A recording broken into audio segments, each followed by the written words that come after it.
సాధారణంగా పిల్లలు కొంతమంది తరచుగా కడుపు నొప్పి అంటూ ఉంటారు. దీనికి కారణాలు ఏంటంటారు? పిల్లలు కడుపు నొప్పి అన్నారంటే దానికి రకరకాల కారణాలు ఉండే అవకాశం ఉంటుంది. ఒకటి ఉన్న కారణాలు, కొన్ని లేని కారణాలు అని చెప్పాను. ఉన్న కారణాలు అని చెప్పాలంటే ఏంటంటే పిల్లలకి కడుపులో కొంచెం పురుగులు అంటే వర్మ్స్ అంటూ ఉంటాం కదా, రకరకాలు ఉంటాయి. అందులో వెరైటీస్, మళ్ళీ రౌండ్ వర్మ్ అని, పిన్ వర్మ్ అని, హుక్ వర్మ్ అని రకరకాల వెరైటీస్ ఉంటాయి. అందులో ఎలాంటి వర్మ్స్ ఉన్నా సరే కడుపులో వాళ్ళకి కడుపు నొప్పి వచ్చేందుకు అవకాశం ఉంటుంది. అలాగే ఏదైనా కొంచెం అమీబిక్ ఇన్ఫెక్షన్ లాంటిది ఏదైనా కడుపులోకి ఎంటర్ అయినట్టయితే దానివల్ల కూడా కడుపులో నొప్పి రావచ్చు.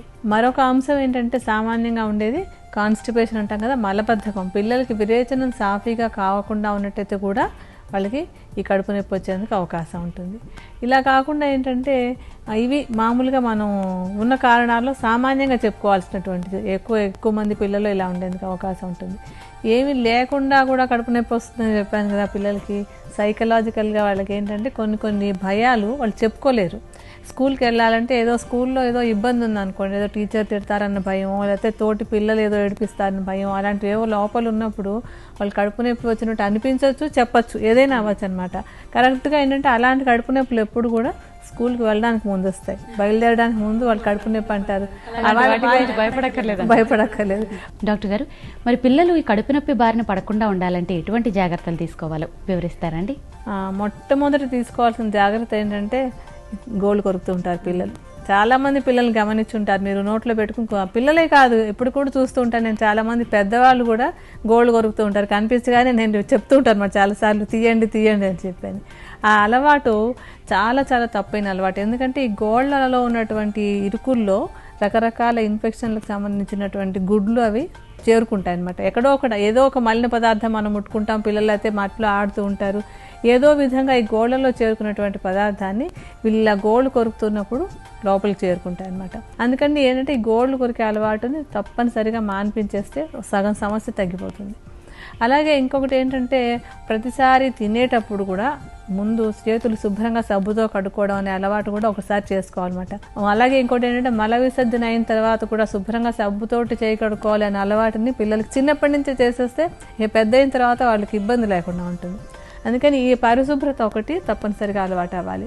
ఆ తర్వాత ఏంటంటే బయట ఎక్కడ పడితే అక్కడ దొరికినటువంటి ఆహార పదార్థాలు తినడం, వాటిలోంచి ఇన్ఫెక్షన్లు వచ్చే అవకాశం ఉంది కనుక ఈ చిరుతిళ్ళు అవన్నీ కూడా రోడ్ల మీద ఎక్కడెక్కడ ఉంటే అక్కడ తినేసే అలవాటుని రాకుండా చూసుకోవాలి. ఇవి ప్రధానంగా చేయాల్సినటువంటి విషయాలు అన్నమాట. అంటే ఒకవేళ వామ్ ఇన్ఫెక్షన్ ఉంది అంటే శరీరం లోపల ఆ వామ్స్ పోవడానికి కొన్ని మందులు ఇచ్చి అవి శరీరం నుంచి పోయేందుకు చూసుకోవాల్సినటువంటి బాధ్యత పేరెంట్స్ తీసుకోవాల్సినటువంటి బాధ్యత. ఈ వామ్స్ ఫామ్ అయినప్పుడు ఎన్ని రోజులకు ఒకసారి ఈ వామ్స్ పోయేటందుకు, అంటే కడుపులో ఈ పురుగులు పోయేటందుకు మందులు వేసుకోవాలంటారు? యాక్చువల్గా ఏంటంటే ఇప్పుడు కడుపులో పురుగులు ఉన్నాయి అని మనకి డయాగ్నోసిస్ అంటే తెలిసినట్టయితే కనుక సుమారుగా ఏంటంటే 6 నెలలకు ఒకసారి మందులు వేయమని చెప్తాం. ఆ వేసినప్పుడు కూడా ఏంటంటే ఒకరోజు మందు వేసి వదిలేయడం కాకుండా ఒకరోజు వేసిన తర్వాత మళ్ళీ వారం లేదా 10 రోజుల లోపు మరొకసారి కూడా ఈ పురుగులు పోవటానికి మందులు వేయాలన్నమాట. ఎందుకంటే ఈ మందులు అంటే పురుగు మీద పనిచేస్తే కడుపులో ఉన్న పురుగులు వెళ్ళిపోయాయి అనుకోండి, దాని తాలూకు గుడ్లు ఇంకా కడుపులో ఉంటాయన్నమాట. ఆ గుడ్లు ఒక వారం 10 రోజుల లోపల మళ్ళీ అవి పిల్లలు అయిపోతూ ఉంటాయి. అప్పుడు మళ్ళీ మనం ఒక డోస్ ఇచ్చినట్టయితే కనుక అవి పూర్తిగా నిర్మూలించుకునేందుకు అవకాశం ఉంటుంది. అలా కాకపోతే ఏంటంటే ఒకసారి శరీరంలోకి ఈ పురుగులకు సంబంధించినటువంటి అంటే నూపిరికి కానీ ఎలాంటి పురుగులైనా కానీ శరీరంలో ప్రవేశించాక అవి ఒక పట్టాన పోవు. ఎందుకంటే మనం మందులు వేస్తూ ఉంటాం, పిల్లలు పోతూ ఉంటాయి, మళ్ళీ గుడ్లు పెరుగుతూ ఉంటాయి, ఆ సైకిల్ అలా నడుస్తూనే ఉంటుంది అనమాట. అందుకని 6 నెలలకు ఒకసారి వేసినప్పుడల్లా వారం 10 రోజులు 2 డోసులు పూర్తిగా వేస్తేనే ఈ కడుపులో ఉన్నటువంటి పురుగులు పోతాయన్నమాట. పిల్లల్లో కడుపు నొప్పి నివారణకు ఉపకరించే ఆయుర్వేద ఔషధం ఏ విధంగా తయారు చేసుకోవాలో వివరిస్తారండి? ఇప్పుడు మనం తయారు చేసుకునేటువంటి ఔషధంలో మనం మొట్టమొదటి తీసుకునేటువంటి మూలిక ధనియాలు. ఈ ధనియాలు జీర్ణశక్తిని పెంచుతుంది. అంటే కడుపు నొప్పి ఒకవేళ అజీర్ణం కారణంగా ఉన్నట్టయితే కనుక ఈ జీర్ణశక్తి ఇంప్రూవ్ అయినప్పుడు కడుపు నొప్పి తగ్గేందుకు అవకాశం ఉంటుంది. అలాగే కడుపులో ఏమైనా కొన్ని ఇన్ఫెక్షన్లు కానీ ఏమైనా పురుగు లాంటివి ఏమైనా ఉన్నా కూడా కొంతవరకు ఈ ధనియాలు తగ్గించుకోవడానికి ఉపయోగపడుతుంది అనమాట. ధనియాల్ని వేయించి పొడి చేసుకుని దాన్ని సుమారుగా ఒక 50 గ్రాముల పరిమాణంలో తీసుకోండి. ఇప్పుడు మనం ఒకసారి కొంచెంగా వాడుకునేందుకు ఎంత కావాలో అంత చూర్ణాన్ని మాత్రం తీసుకుని విడిగా పెట్టుకుందాం. తర్వాత సొంఠిని తీసుకుందాం. సొంఠిని కూడా విడిగా కొంచెం నేతిలో వేయించుకుని పొడి చేసి ఉంచండి. ఆ చూర్ణాన్ని కూడా ఒక 50 గ్రాముల పరిమాణంలో తీసుకోవాలి. ఇప్పుడు మనం కొద్దిపాటి చూర్ణాన్ని తీసుకుని విడిగా ఉంచుకుందాం. తర్వాత మిరియాలు తీసుకుందాం. మిరియాలు కూడా రకరకాల కారణాల్లో వచ్చినటువంటి ఈ కడుపు నొప్పిని తగ్గించడంలో బాగా ఉపయోగపడుతుంది. జీర్ణశక్తిని బాగా పెంచుతుంది. కడుపులో ఏదైనా పురుగులు ఉంటే వాటి మీద కూడా బాగా పనిచేస్తుంది ఇది. ఈ మిరియాల చూర్ణాన్ని కూడా 50 గ్రాముల పరిమాణంలో తీసుకోవాలి. ఇప్పుడు కొంచెం చూర్ణాన్ని తీసుకుని విడిగా ఉంచుకుందాం. తర్వాత జీలకర్రను తీసుకుందాం. జీలకర్ర కూడా చక్కగా జీర్ణం బాగా అయ్యేటట్టుగా సహాయపడుతుంది. ఒకవేళ ఎప్పుడైనా కడుపులో వాయువులు అవి చేరిపోయి ఉండి పిల్లలకి ఏదైనా కొంచెం కడుపు నొప్పి వస్తున్నట్టయితే కనుక ఆ వాయువులను తగ్గించేటువంటి గుణం కూడా జీలకర్రలో బాగా ఉంటుంది. జీలకర్రను కూడా వేయించి పొడి చేసుకోవాలి.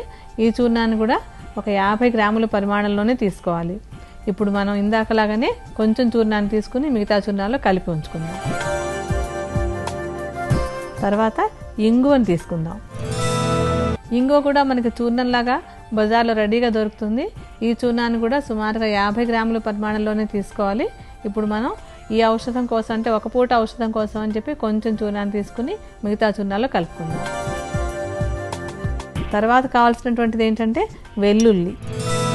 వెల్లుల్లిని కూడా వేయించి పొడి చేసి ఉంచుకోవచ్చు. లేకపోతే మిగతా చూర్ణాలతో కలిపి ఒకేసారి మిక్సీలో తిప్పేస్తే కూడా మీకు అది ముద్దలాగా అయిపోకుండా చూర్ణంలాగా బాగా వస్తుంది కనుక అలా అయినా చేసుకోవచ్చు.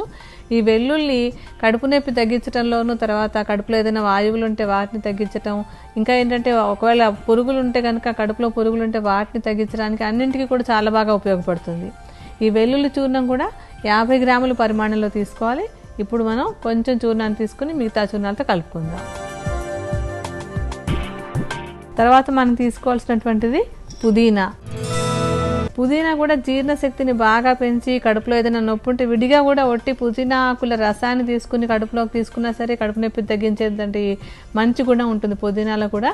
పుదీనా ఆకులు ఎండబెట్టి వాటిని చూర్ణంలాగా చేసి ఉంచుకోవచ్చు. లేదంటే ఈ ఔషధంలో ఏంటంటే మిగతా చూర్ణాలన్నింటినీ రెడీగా ఉంచుకుని ఒకవేళ మీకు తాజాగా పుదీనా ఆకులు దొరుకుతుంటే కనుక ఎప్పటికప్పుడు కొంచెం పుదీనా ఆకులు తీసుకుని ముద్దగా నూరు కూడా వాడుకోవచ్చు. ఎలా అయినా సరే మీకు ఏది వీలుగా ఉంటే ఆ విధంగా చేసుకోవచ్చు అనమాట. ఈ పుదీనా ఆకుల చూర్ణాన్ని కూడా 50 గ్రాముల పరిమాణంలో తీసుకోవాలి. ఇప్పుడు మనం కొంచెం చూర్ణాన్ని తీసుకుని మిగతా చూర్ణాల్లో కలుపుకుందాం. ఇందులో మనకు కావాల్సినటువంటి ఆఖరి మూలిక ఏంటంటే సైంధవ లవణం. సైంధవ లవణం ఎందుకంటే ఈ లవణానికి కడుపు నొప్పులు తగ్గించేటువంటి గుణం చాలా బాగా ఉంటుంది. తర్వాత జీర్ణశక్తిని పెంచేటువంటి గుణం కూడా చాలా బాగుంటుంది. తర్వాత ఔషధం తొందరగా శరీరంలో అంటే ఎక్కడికి వెళ్ళి పనిచేయాలో అక్కడికి తీసుకెళ్లేటువంటి గుణం కూడా ఈ సైంధవ లవణానికి బాగా ఎక్కువగా ఉంటుందన్నమాట. ఈ సైంధవ లవణం చూర్ణాన్ని సుమారుగా ఒక 25 గ్రాముల పరిమాణంలో తీసుకోండి. ఇప్పుడు మనం కొంచెంగా ఔషధం తయారు చేసుకోవడానికి ఎంత చూర్ణం కావాలో అది మిగతా వాటితో కలుపుకుందాం.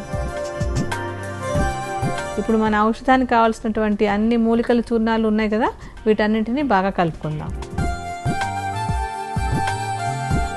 ఈ చూర్ణాలన్నీ తీసుకున్నాం కదా, వీటన్నింటినీ కలిపేసి ఒక దాంట్లో భద్రపరిచి ఉంచుకోండి. వాడుకోవడం ఎలాగంటే ఒక కప్పు మజ్జిగ తీసుకొని ఆ మజ్జిగలో ఇది ఒక అర చెంచా నుంచి చెంచాడు చూర్ణాన్ని అందులో కలుపుకోవాలి.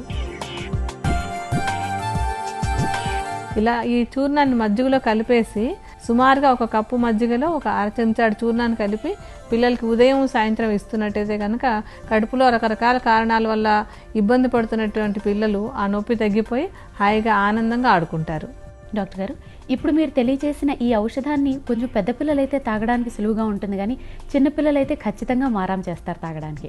మరి అటువంటి పిల్లల చేత ఈ ఔషధాన్ని తినిపించడానికి వేరే ఏదైనా మార్గం ఉందంటారా? అంటే ఇలా మజ్జిగతో కలిపి తాగడం కొంతమందికి ఇబ్బందిగా ఉన్నట్టయితే కనుక మనం అన్నం వండుకుంటాం కదా, ఆ వేడివేడిగా ఉన్న అన్నంలో ఒక ముద్ద అన్నంలో ఒక అర చెంచాడు పొడి కలిపేసి కొంచెం కరిగిన నెయ్యి అందులో కలిపి ఒక ముద్దలాగా చేసి మొట్టమొదటి అది తినిపించేసి తర్వాత ఆహారం ఇచ్చేసినట్టయితే కూడా ఈ ఔషధం అంత బాగాను పనిచేస్తుంది. అలా తినడం తేలిక కూడా పిల్లలకి అప్పుడు.